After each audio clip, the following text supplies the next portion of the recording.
This video is sponsored by V-Guard. Chauhan कैसे में आशुतोष जी, अब ये समझाइए कि 4 राज्य मिजोरम में, क्योंकि ना कांग्रेस फाइट में थी और ना बीजेपी फाइट में थी, तो ये 4 राज्य जो 3:1 3 और 1 के अनुपात में बीजेपी पिछड़ती हुई दिख रही है, ये कितना बड़ा संदेश है। और इस संदेश को डिकोड, अगर अब मैं आपसे कहूं कि इस डिकोड कीजिए इस संदेश को, पहले अनम्यूट करना होगा आशुतोष जी।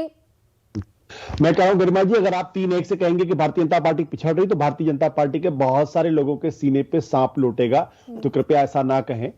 अभी नतीजे नहीं आए। नहीं, देखिए अभी एग्जिट पोल तो यही कह रहा है, और ये न्यूज़ 24 टुडे चाणक्य का एग्जिट पोल क्या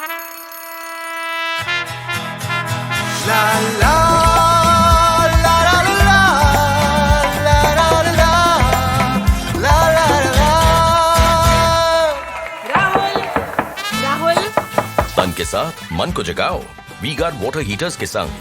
वी-गार्ड कह रहा है। संजय जी आपके बगल में बैठे हुए, उनसे बोलिए कि वो उन्होंने जो सीट प्रोजेक्शन करना क्यों बंद कर दिया, उसके पीछे कारण है। क्योंकि आप वोट परसेंटेज तो बहुत अच्छी तरीके से आप मैप कर लेते हैं, लेकिन सीट प्रोजेक्शन करना बहुत मुश्किल काम है। तो अपने आप में आर्ट है और वो बहुत कम लोग उसको कर पाते हैं।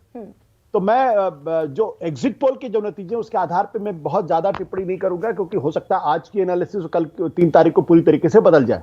लेकिन मैं जो शुरू से जो बात कहता आ रहा हूं, मैंने 3-4 महीने से लगातार मेरी कंसिस्टेंट रहा है कि छत्तीसगढ़ और मध्य प्रदेश में कांग्रेस को एज है, राजस्थान में भारतीय जनता पार्टी को एज है, और तेलंगाना में जबरदस्त तरीके से टक्कर है। अब जो आखिरी के 1 हफ्ते के अंदर जो दिखाई पड़ा, उससे ये लगता है कि तेलंगाना के अंदर कांग्रेस पार्टी की सरकार बन भी सकती है। अभी भी मैं कह रहा हूं बन भी सकती है। जहां तक आपका जो चैनल है उसने कहा कि मध्य प्रदेश के अंदर बीजेपी की सरकार है, मैं उससे पूरी तरीके से असहमत हूं। मेरा अपना असेसमेंट बिल्कुल अलग तरीके से कहता है, और मेरा अभी भी मानना यह है कि वहां पे सी वोटर का जो सर्वे है वो काफी हद तक उसको मैप करने की स्थिति में है। जितने लोगों से मैं बात कर पाया, जितना मैं समझ पाया, उसके हिसाब से मध्य प्रदेश में एंटी इनकम्बेंसी अगर शिवराज सिंह चौहान के खिलाफ नहीं है, तो छत्तीसगढ़ में भी भूपेश बघेल के खिलाफ एंटी इनकम्बेंसी दिखाई नहीं पड़ती है। और यहां तक कि तेलंगाना में भी अगर आप देखें तो वहां भी केसीआर के खिलाफ एंटी इनकम्बेंसी नहीं है, और राजस्थान में अशोक गहलोत के खिलाफ, ये बड़ा क्लासिक केस है, मुख्यमंत्रियों के खिलाफ कोई एंटी इनकम्बेंसी दिखाई नहीं पड़ रही है, लेकिन जो सिटिंग एमएलएज हैं उनके खिलाफ जबरदस्त तरीके से एंटी इनकम्बेंसी दिखाई पड़ रही है। और यही कारण है कि छत्तीसगढ़ में 33 से 40% तक कांग्रेस पार्टी ने अपने एमएलएज के टिकट काटे हैं। अशोक गहलोत ने आलाकमान की बात नहीं मानी, अपने टिकट नहीं काटे एमएलएज के, और केसीआर ने तो 95% एमएलएज रिपीट किए हैं। तो अगर वो हारते हैं और बुरी तरीके से हारते हैं तो इस वजह से हारेंगे क्योंकि जो एमएलए के खिलाफ एंटी इनकम्बेंसी थी उसको उन्होंने मैनेज करने की कोशिश नहीं की। और अगर अशोक गहलोत अगर हारते हैं तो उसका भी एक बड़ा कारण ये होगा क्योंकि उन्होंने उन्हीं एमएलए के ऊपर भरोसा किया जिनके खिलाफ काफी भ्रष्टाचार के गंभीर आरोप थे, जिनके खिलाफ एंटी इनकम्बेंसी थी। नहीं, मैं अगर आशुतोष ये अपना जो हमारा स्टेट एनालिसिस है न्यूज़ 24 टुडे चाणक्य का, अगर मैं इसी को मद्देनजर रखती हूं तो 2-3 बड़े दिलचस्प संकेत हैं। पहली चीज ये कि मध्य प्रदेश में 18.5 साल के बावजूद शिवराज सिंह चौहान लौट रहे हैं, अशोक गहलोत राजस्थान में रिवाज बदल रहे हैं, और कांग्रेस के लिए तो और बड़े संकेत हैं। अशोक गहलोत की वापसी, भूपेश बघेल की वापसी, तेलंगाना में तकरीबन अप्रत्याशित जीत, क्योंकि 6 महीने पहले वहां पर कांग्रेस का जो काडर है, जो लीडरशिप है, वो एक्टिव होना शुरू हुआ। तो ये 3 राज्यों की जीत कांग्रेस के लिए क्या मैसेज है? और सबसे बड़ी बात, क्या ये एक संदेश भी है कि भाई क्षेत्रीय क्षत्रप जो है उन्हें साइडलाइन करके बीजेपी जैसी बड़ी पार्टी भी स्पष्ट मैंडेट तक नहीं पहुंच सकती? वसुंधरा राजे सिंधिया को साइडलाइन करना राजस्थान में भारी पड़ा, छत्तीसगढ़ में भी यही स्थिति हुई, ये भी संकेत है क्या? देखिए, मध्य प्रदेश और राजस्थान में मैं आपके जो ओपिनियन पोल, एग्जिट पोल, उससे मैं पूरी तरीके से असहमत हूं, इसलिए मैं उस पर कोई टिप्पणी नहीं करना चाहूंगा। लेकिन एक बात बिल्कुल स्पष्ट है कि पहली बात, विधानसभा के चुनाव और लोकसभा के चुनाव की तुलना नहीं की जानी चाहिए। विधानसभा के चुनाव बिल्कुल अलग परिस्थितियों में लड़े जाते हैं, लोकसभा के चुनाव बिल्कुल अलग परिस्थितियों में लड़े जाएंगे। जब लोकसभा का चुनाव होगा तो नरेंद्र मोदी की 10 साल की सरकार की एंटी इनकम्बेंसी, प्रो इनकम्बेंसी जो कुछ भी होगा उसके आधार पर लोग चूज करेंगे कि उनको देश का प्रधानमंत्री कैसा चाहिए, उनको नरेंद्र मोदी चाहिए, कोई दूसरा चाहिए। अगर वहां कोई फटीग फैक्टर दिखाई पड़ेगा तो लोग अलग से चुनने की कोशिश करेंगे। लेकिन एक चीज के बारे में मेरी राय बिल्कुल स्पष्ट है कि अगर तेलंगाना के अंदर कोई बड़ा उलटफेर होता है, अगर तेलंगाना के अंदर कांग्रेस पार्टी अगर भारी बहुमत से जीतकर आती है, तो फिर यह कांग्रेस के अखिल भारतीय स्तर पर रिवाइवल की एक नई कहानी शुरू होगी। मैं फिर कह रहा हूं शुरुआत होगी, मैं फिर भी नहीं कह रहा हूं कि उसका कोई बहुत ज्यादा असर पड़ेगा, क्योंकि जो नॉर्थ इंडिया है, नॉर्थ इंडिया में अभी भी नरेंद्र मोदी का असर है, अभी भी भारतीय जनता पार्टी सांगठनिक तौर पर बहुत मजबूत है, अभी भी उनका नैरेटिव यहां पे काम करता है।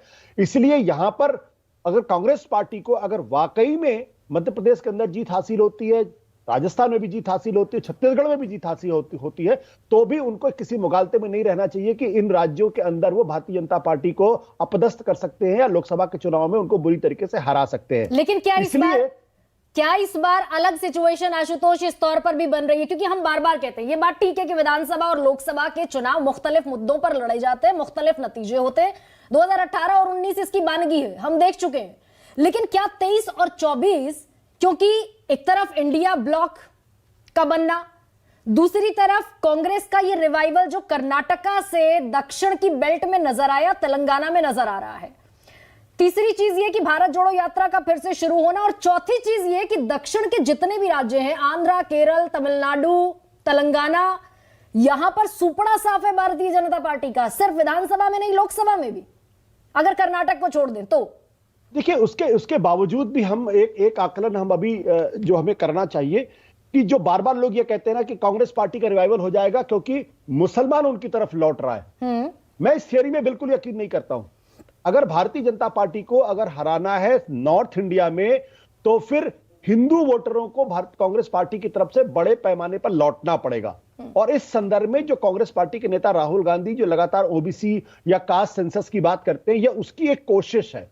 इसमें 2024 में कोई बड़ा फायदा नजर आएगा मुझे अभी उतना दिखाई नहीं पड़ता है। ठीक है, तो आपने ओबीसी का जिक्र किया, बहुत बड़ा हिंदुओं का एक तबका जो नॉर्थ इंडिया के अंदर, मैं आपको एक 30 सेकंड में बताऊं, जब आप लोकसभा के डेटा देखते हैं तो नॉर्थ इंडिया के अंदर कई ऐसे राज्य हैं जहां भारतीय जनता पार्टी को लोकसभा के चुनाव में 60% वोट मिलता है, 65% वोट मिलता है। इसका मतलब यह है कि हिंदुओं का बहुत बड़ा तबका आज की तारीख में बीजेपी नरेंद्र मोदी से अलाइंड है। अगर उसमें से अगर बड़े पैमाने पर अगर टूटकर वो कांग्रेस की तरफ आते हुए दिखाई पड़ेंगे, तब तो 24 के अंदर सरकार बदलती हुई दिखाई पड़ेगी। अगर ऐसा नहीं होता है तो फिर कांग्रेस पार्टी को 2024 भूल जाना पड़ेगा। और इसीलिए क्या पूरे इंडिया गठबंधन ने जातिगत जनगणना का एक और मुद्दा उठाया, कास्ट सेंसस, ओबीसी को छिटकाने की कोशिश की ना, लेकिन मध्य प्रदेश में दिखा ना राजस्थान में दिखा। मध्य प्रदेश में भी जो ओबीसी वोटर है वो बीजेपी के पाले में जाता नजर आया, राजस्थान में भी बीजेपी के पाले में जाता नजर आया। तो संजय मैं सॉरी मैं फिर इस बारे में कहता हूं कि ये भारतीय जनता पार्टी का अपना नैरेटिव है जो ये कहता है कि ओबीसी वोटर भी कांग्रेस की तरफ नहीं आ रहा है। मैं आपको एक थोड़ा सा एग्जांपल दे देता हूं। जब आप सीएसडीएस का डेटा उठा के देखते हैं उत्तर प्रदेश के अंदर, तो 2017 में भारतीय जनता पार्टी को 58% वोट मिलता है अदर देन यादव ओबीसी में, और वो 65% हो जाता है 2022 में अदर देन ओबीसी में। इन सारे राज्यों के अंदर जो मैं डेटा देख रहा हूं, मतलब कई एग्जिट पोल के डेटा देखे, उसमें यह दिखाई पड़ रहा है कि भारतीय जनता पार्टी का वोट शेयर ओबीसी तबके में 50% के नीचे आता हुआ दिखाई पड़ रहा है। अगर 2019 में तो ये 44% था आशुतोष जी। जी बिल्कुल, नेशनल में 2019 में 44% था। अगर वो कम होता, अगर विधानसभा के चुनाव में कम होता हुआ दिखाई पड़ा उन राज्यों के अंदर जहां ओबीसी पॉलिटिक्स नहीं हो रही है, आप देखिए इस बात पर ध्यान रखिएगा। तो यूपी वो स्टेट है जहां ओबीसी पॉलिटिक्स जबरदस्त 1990 के बाद से हो रही थी।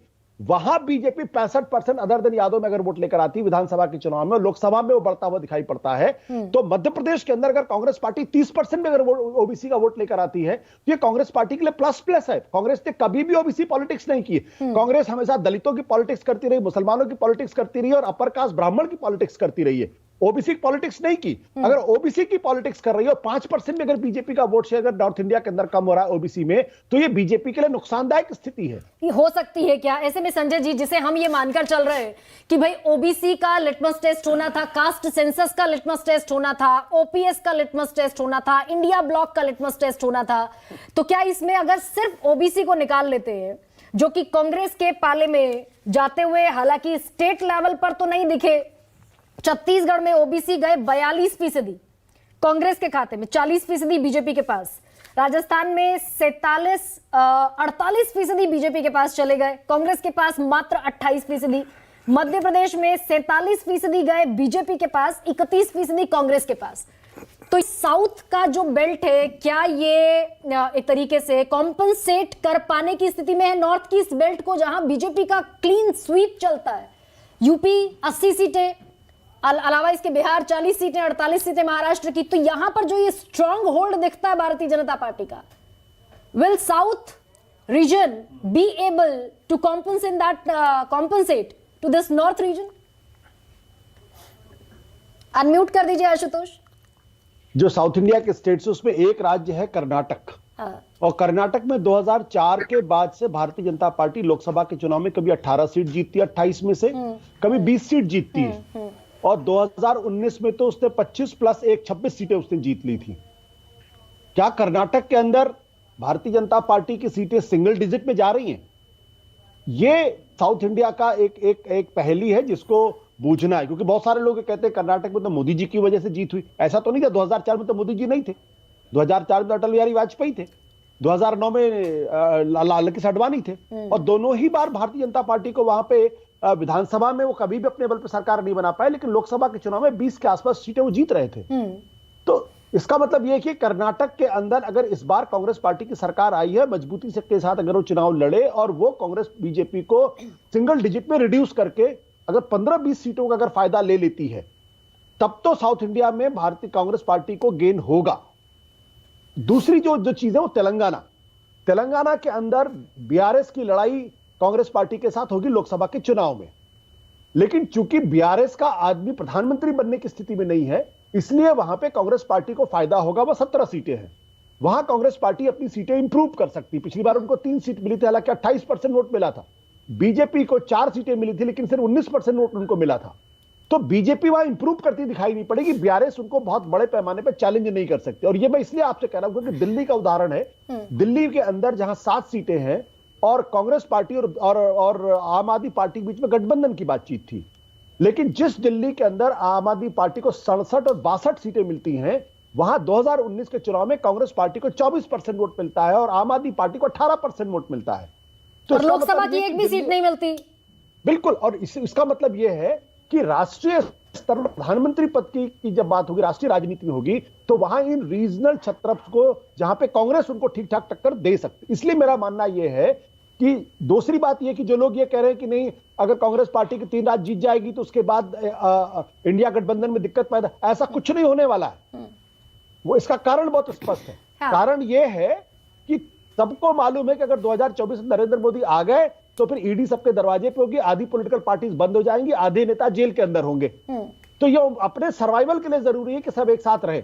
तीसरी बात उसमें यह है कि जो नॉर्थ इंडिया के अंदर कांग्रेस पार्टी को संभालना है, बंगाल में ममता को संभालना है, और बाकी अगर आप जाएंगे जनता दल बिहार में तो आरजेडी और जेडीयू को संभालना है, उस यूपी के अंदर अखिलेश यादव को संभालना है।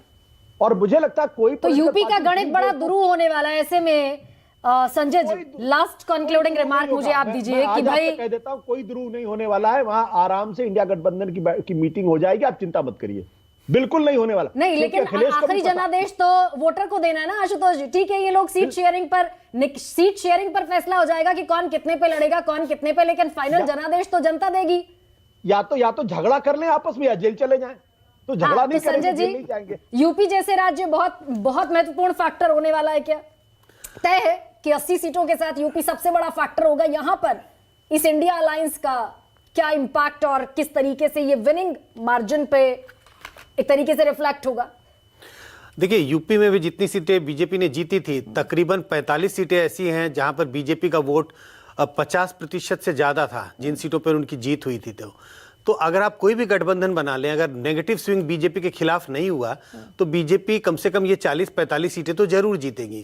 अगर गठबंधन होता है और सीटों का बंटवारा ठीक हो जाता है, बीजेपी को नुकसान तो जरूर होगा, लेकिन अगर सीटों का बंटवारा नहीं होता, और उस पर मैं एक बड़ा प्रश्न चिन्ह लगाता हूं कि किस तरह से सीटों का ये बंटवारा कर पाएंगे। अगर हो जाए तो बीजेपी को निश्चित नुकसान होगा। कितना होगा आने वाला समय बताएगा। नहीं, आप ही की भविष्यवाणी है संजय जी की हो सकता है 235 240 तक भी स्थिति कोई बनती हुई नजर आई, लेकिन क्योंकि जैसे एग्जिट पोल पर चर्चा हो रही है कि तेलंगाना कांग्रेस सरकार बनाएगी कि नहीं बनाएगी, राजस्थान में अशोक गहलोत वापसी करेंगे कि नहीं करेंगे। This video is sponsored by WeGuard.